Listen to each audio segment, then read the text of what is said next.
Good morning and welcome to Automotive EV. It's my pleasure today to welcome Ruta from Swiss RE, who are going to outline the risk perspective of electric vehicles. So thank you for joining us, Ruta, and I will leave you to your presentation. Thank you very much, Peter. It's a great pleasure to be with you today and to share a few perspectives from insurance and reinsurance point of view about electric vehicles. My name is Ruta Mikiskaite. I lead Client Solutions Department for UK and Ireland in Swiss Re. And for those who do not know Swiss Re, we are a world's leading reinsurer, and a part of taking risk, we also in solutions look for data and technology-driven tools, capabilities, and services that we can provide to our existing partners, which tend to be insurers, but equally benefit alternative partners, be those OEMs, fleet managers, large corporate, or insurtechs that want to enter mobility space. And I think it would be also needed to share why we want to talk about electric vehicles. We think that sustainable mobility is very important. We think that sustainability as a topic touches many lines of business, but equally, if you look at, for instance, the contribution the vehicles give to the green gas emissions in the UK, it's substantial. So therefore, we are really committed in finding sustainable mobility solutions and using insurance as an enabler to bring us to that sustainable future. So when I talk about electric vehicles, it probably already started a few years ago, but equally the challenges that we saw in the beginning still exist. So what are those challenges? And I think broadly speaking, they can be categorized into, so to say, three boxes. And the first one, it comes from the customers. In this case, I would say that customers' perception is probably even more important than the actual reality, because while the technology has developed, the customers still see electric vehicles as being more expensive than internal combustion engine vehicles. We still think that customers see electric vehicles as not so useful. There are significant challenges when it comes to, for instance, their perception of the charging network. And we hear many of our clients in multiple countries saying that, the hurdles when it comes to reselling those vehicles, the battery lifespan, are some of the thoughts that policyholders are sharing with them. The second bucket comes to the technical challenges, and those probably broadly come from two things: insufficient charging infrastructure, and even though in the UK we have thousands of electric vehicle charging stations, the network could still develop. And then there are challenges when it comes to non-standardized charging equipment, which of course makes it a bit more difficult to see more uptake of electric vehicles. But when it comes really interesting is when we talk about insurance. And insurance is a big enabler when it comes to the change of mobility landscape. But equally, we know that it is one of the biggest parts of the total cost of ownership. And the cost of insurance when it comes to electric vehicles are probably driven by it being new technology and some of the areas that still need to be better understood. One of those being higher repair costs, and also, again, the performance of the battery when it comes to the private but also commercial use of these vehicles. We have unknown risks due to charging equipment. We know that car value patterns in electric vehicles differ from if we compare those to ICE vehicles. And so it makes it much more difficult for insurers or our partners to understand and perhaps to charge an adequate premium for the risk. So how did we started thinking about it and perhaps kind of prepare ourselves for EVs becoming a bigger part of the future? Well, we looked at the market that is at the forefront of electric vehicles, that being China. So I think the Chinese market grew in terms of the electric vehicles above global average. And even though the government incentives kind of reduced a little bit, we still see that as a leading market for EVs. And we started our journey in 2019 when we saw a gap in extended warranty insurance.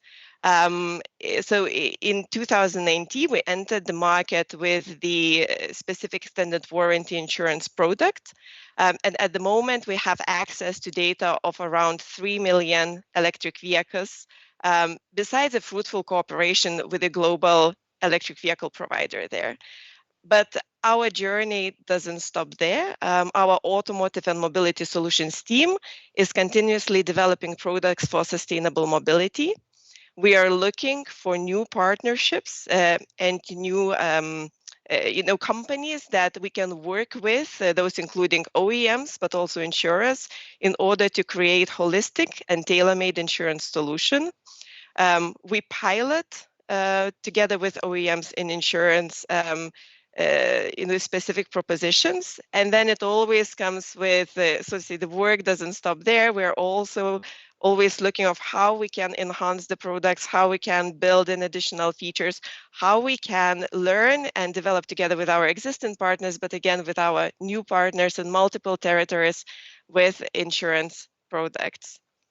So I wanted to give you a little bit of flavor, not only about what is building in our research and development departments, but also to give you a few examples of tangible products that we have developed and successfully launched in multiple territories. And one of those products is extended warranty insurance. And I briefly touched on it already previously. We saw an opportunity to bridge that gap of the higher take-up of customers for electric vehicles. And it happened in China, though we are looking to and also partnering with the companies with regard to this product in other countries. So our solution was to partner with the OEMs, insurance, and the national data platform to collect real-time data from all Chinese manufactured electric vehicles. And we developed this product, which we are constantly enhancing and would like to bring to other countries, including the UK. It's probably fair to say that it has a big benefit not only to OEMs, it has a benefit to car dealers as well as insurers. And another product that I also wanted to touch upon is something that is very close to my heart. It's very close to my heart because I think that understanding how automated driving assistance systems are impacting the vehicles and are impacting the frequency and severity of accidents and bringing us to that level 4 automation, level 5 automation, it's very important. So you might have heard about Swiss Re's ADAS risk score. We started in 2018-19 by announcing global partnership with BMW. And it was a very clear decision to bring more understanding about advanced driving assistance systems, which actually are very important for electric vehicles as well, and better quantify as well as assess these features and reflect them in insurance premium. So as of today, we have rolled out ADAS risk score in multiple countries. We are successfully talking about this and also working together with the insurers here in the UK. And I think that the benefits understanding ADAS features bring to insurers are still to be uncovered. So when you look at the impact, it does affect both frequency and severity of the risk. We see that it's important to talk about this because ADAS features do affect the repair costs of the vehicle as well. And we continue to support our clients, again, those being insurers, but equally alternative partners in mobility space, to better understand what ADAS systems do to their portfolio, to reflect it in the portfolio management, and equally to learn from it to better understand the risk. And finally, I'm very glad to be speaking with you today because today we announced a global partnership with Toyota Insurance Services. And it is a great, like I say, it's a great opportunity to show how ADAS risk score is developing further. It is the second big auto equipment manufacturer who is joining the platform, and our journey will not stop there. We are continuously looking for new partnerships and being able to roll out ADAS platform to even larger number of vehicles. So with that, I think I will need to stop and perhaps take a few questions if there are some. I'll ask you a couple if that's okay.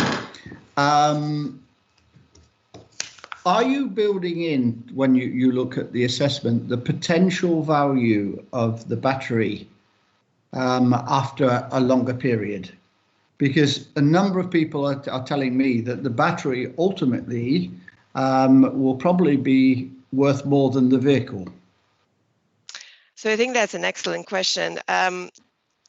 So perhaps I will start from talking about the battery. So battery is the most expensive, worth part in the vehicle, and that's what drove us to talk about extended warranty. We understood that, from the asset perspective, it's probably the one that ultimate policyholders want to feel protected, because that really drives the decision whether to buy electric vehicle or not. Now, when it comes to, I think that your question probably was also tailored towards the ADAS risk score, correct? Yes. So in ADAS risk score, we do not look in particular to battery. We do evaluate all of the advanced driving assistance systems that exist in particular vehicle make.